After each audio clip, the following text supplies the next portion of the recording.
அனைவருக்கும் வணக்கம். என் பெயர் ரித்திக். நான் நான்காம் வகுப்பு ஆப்பிடவை படிக்கின்றேன். நான் இப்பொழுது கலாட்டை கூறப்போகிறேன். நிலை 1 மௌனமாக படிக்கிறேன். நிலை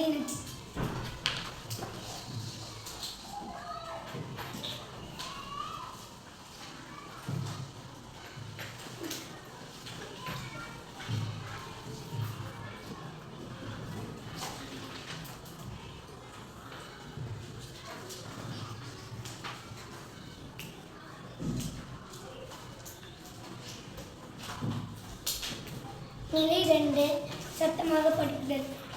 நைல் நதி உலகில் மிக நீளமான நதி நைல் நதி. அது ஆப்பிரிக்காவில் இருக்கிறது. அதிலிருந்து ஆப்பிரிக்கர்களுக்கு தண்ணீரும் மீனும் கிடைக்கின்றன. அதன் கரையில் அவர்கள் உணவுப் பொருட்கள், பழங்களும் பருத்தியும் பயிரும் செய்கின்றார்கள். நைல் நதி கப்பல்கள் செல்ல முடியும். வெகு காலத்துக்கு முன்பு கிளியோபட்ரா என்ற அழகிய ராணி இருந்தாள். அவள் நைல் நதியில் தான் கப்பலில் செல்வாள். நிலை 3 சத்தமாக வாசித்தல் மற்றும் செய்கைகள். நைல் நதி உலகில் மிக நீளமான நதி நைல் நதி. அது ஆப்பிரிக்காவில் இருக்கிறது. அதிலிருந்து ஆப்பிரிக்கா மக்களுக்கு நீரும் மீனும் கிடைக்கின்றன. அதன் கரையில் அவர்கள் உணவுப் பொருட்கள், பழங்கள், பருத்தி பயிர் செய்கின்றார்கள்.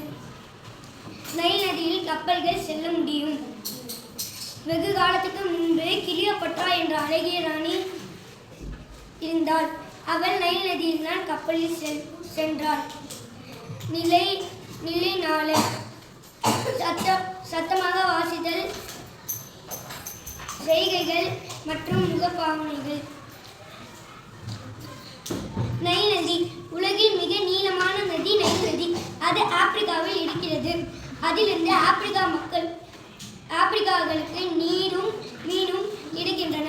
அதன் கரையில் அவர்கள் உணவுப் பொருட்கள், பழங்களும் பருத்தியும் பயிரும் செய்கின்றார்கள். நைல் நதியில் கப்பல்கள் செல்ல முடியும். வெகு காலத்துக்கு முன்பு கிளியோபட்ரா என்ற அழகிய ராணி இருந்தாள். அவள் நைல் நதியில் தான் கப்பலில் சென்றாள். நிலை 5 கதை சுருக்கம். நைல் நதி உலகில் மிக நீளமான நதி நைல் நதி. அது ஆப்பிரிக்காவில் இருக்கிறது. அதிலிருந்து ஆப்பிரிக்கா மக்களுக்கு நீரும் மீனும் கிடைக்கின்றன. அதன் கரையில் அவர்கள்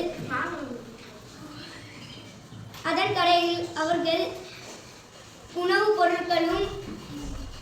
பொருட்களும் பருத்தியும் செய்கின்றார்கள். நைல் நதியில் கப்பல்கள் செல்ல முடியும். வெகு காலத்துக்கு முன்பு கிளியோபட்ரா என்ற அழகிய ராணி இருந்தாள்.